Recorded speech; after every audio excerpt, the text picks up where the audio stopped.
જીવનમાં હસવું બહુ જરૂરી છે, પણ એની એક મર્યાદા છો. કોઈના ઉઠમણામાં દાંત ન કઢાય, નકર મારી મારીને પાડી દઈએ. જોકે અત્યારે તો મરવું એ એક જિંદગીનો આનંદ છે. હા, અમે તો અમેરિકા હતા તો ઓલા ભાઈ મને કે પ્લેનમાં આગ લાગી છે ને તમે લગભગ જાશો. લે, મેં કીધું અમે શું કામ જાય, બીજા પ્લેનમાં ઘણા બીજા નથી, અને અમારે મરવું હોય તો અમે ઠેઠ અમેરિકા આવીએ, અમારે ક્યાં લીંબડી ચોટીલા હાઈવે નથી.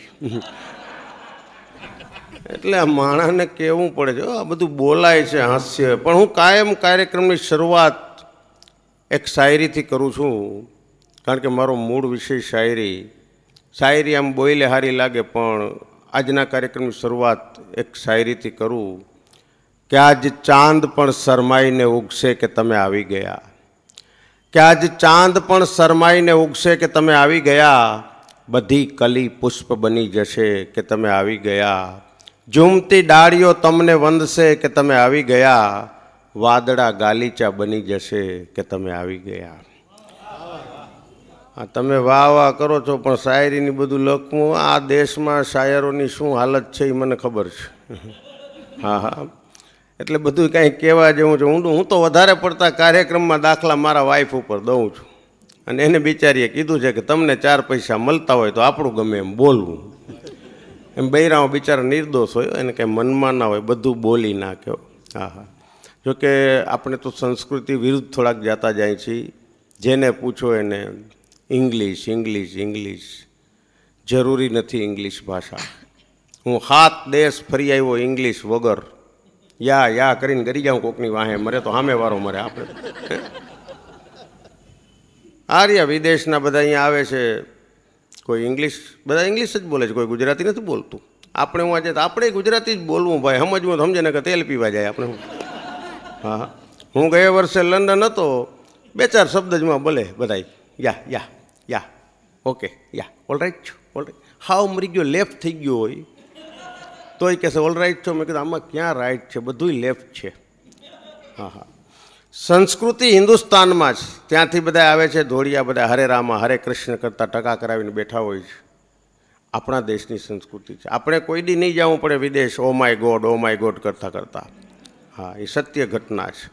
હું આ તો પરમાત્મા કોઈને ન દેખાડે વિદેશ. આપણે હું આવા 2-4 શબ્દ શીખી આવ્યો હતો. જોકે મારા વાઈફનું તો ઇંગ્લિશ અદ્ભુત છે. એક તો શરીર જાડું ને પાછી ઇંગ્લિશ બોલે. હા, મારા વાઈફ ઇંગ્લિશ અવાજે પાછું ભારી હોય, આવડું મોટું શરીર હોય એટલે. હા, ઇંગ્લિશ બોલે, આપણને ધનુરવા ઉપડ્યો. મને 1000 વાર ના પાડી છે કે તારે ઇંગ્લિશ ન બોલો. હું વિદેશ ગયો તો આ બધું શીખી આવ્યો હું. તો મારા વાઈફને થોડું કહું, બારે તો ક્યાંય લઈને જતો નથી, પણ ઘણી વાર બિચારી કહી હોય કે હાલન તળાવની પારે ફરવા જાય. હવે આવડી મોટી કોઠી લઈને ક્યાં જાઉં, પણ લગભગ એના શરીર મુજબ એકે વાતની ના ન પાડવો. આ તો હું અહીંથી બોલું ને તમે સાંભળો, બાકી મારું ઓબ્ઝર્વેશન છે, તમે માર્ક કરજો. 2 બેનપણી ભેગી ન થવી જોઈએ, તમે માર્ક કરજો. ભેગી થાય ને એટલે પહેલો સવાલ કરશે, લે તું તો હાવ દેખાતી નથી. પાછી સાંજે ભેગી થાય તો એ જ વાત, તો હાવ દેખાતી નથી. સવારે શું એનું ભૂત હતું, ખબર નહીં. એમાં બહેનોને શું મજા આવે છે. મારા વાઈફ એક દી મને કે હાલો મારા ભેગા. મેં કીધું ક્યાં? મને કે તળાવની પારે ફરવા જાય. મેં કીધું આ કોઠી લઈને ક્યાં જાઉં, પણ લગભગ એના શરીર મુજબ એકે વાતની ના ન પાડવો. મેં ટૂંકો વિચાર શું કર્યો, મેં કીધું ઈ બાને તળાવ જુએ ને કાંઈક બુદ્ધિ ફરે તો આપણે ટાઢે પાણીએ ખો જાય.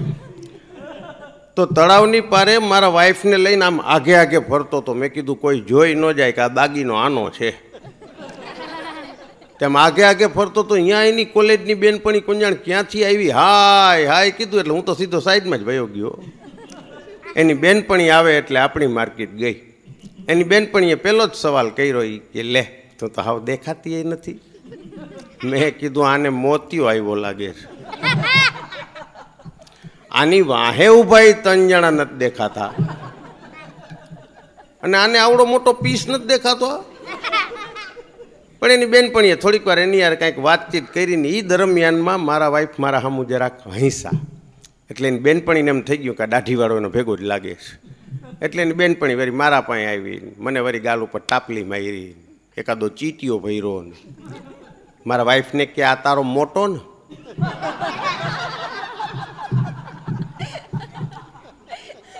મોટો.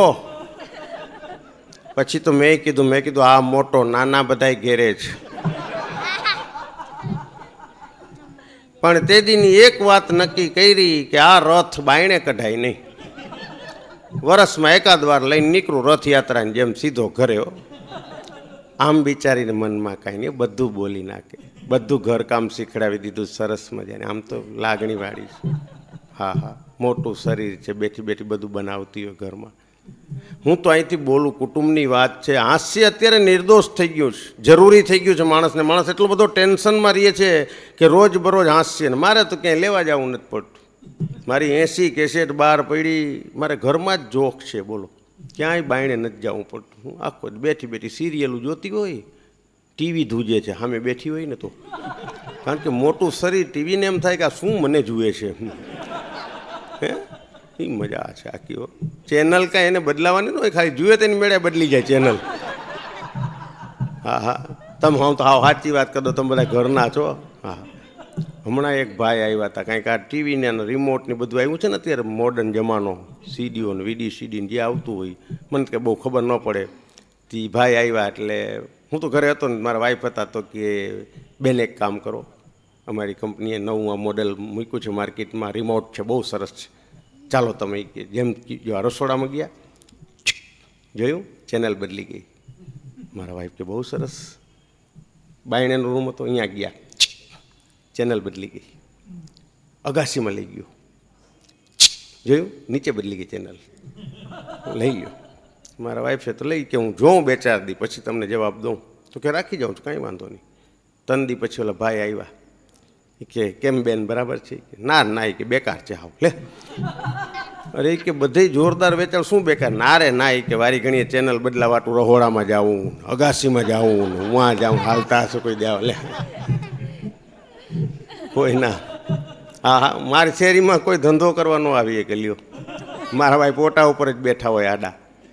હા હા, હમણાં એક કાંકસી વેચવાવાળો, દતિયા વેચવા નથી, કાંકસી વેચવા આડી જ બેઠી હતી.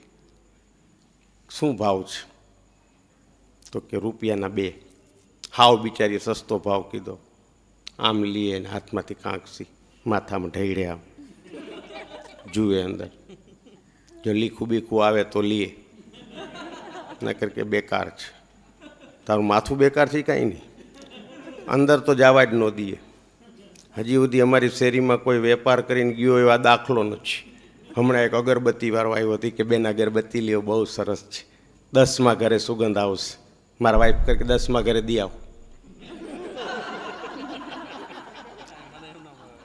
શું મજા છે. હા, મને હમણાં એક દી કહેતી હતી ને, મને કે આમ ચટક મટક તૈયાર થઈને જાતી હતી. મેં કીધું કઈ બાજુ? તે કે અમારી બધી સખી ક્લબ છે ને બેનપણીઓ, એ બધાએ ભેગા થઈને મૂર્ખાઓનું સંમેલન રાખ્યું છે, અને એમાં બધાએ કંઈક કંઈક નકામી ચીજ લઈ જવાની. તમારે આવવું જ?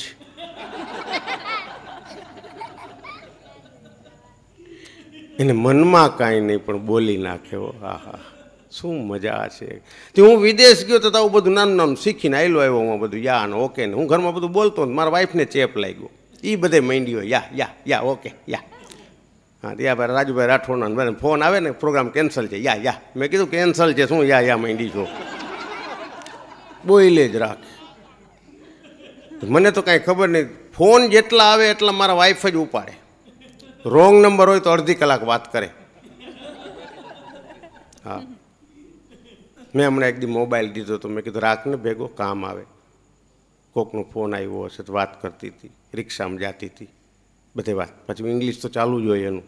ઓલા ભાઈ બધું પૂછતા હતા, એની બેનપણીઓ ગમે એ આવી જશો તો કે હા બરાબર છે, રાઈટ, બરાબર છે, રાઈટ, બરાબર છે, રાઈટ.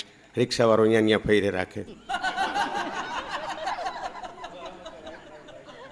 હાંજે આવીને મને કાલે તારો મોબાઈલ. મેં કીધું કાં? મને કે એક વાર આનું બિલ ચડે, એક વાર રિક્ષાવાળાનું ચડે. મૂકી છે. મોબાઈલથી એક વસ્તુ સારી થઈ ગઈ છો,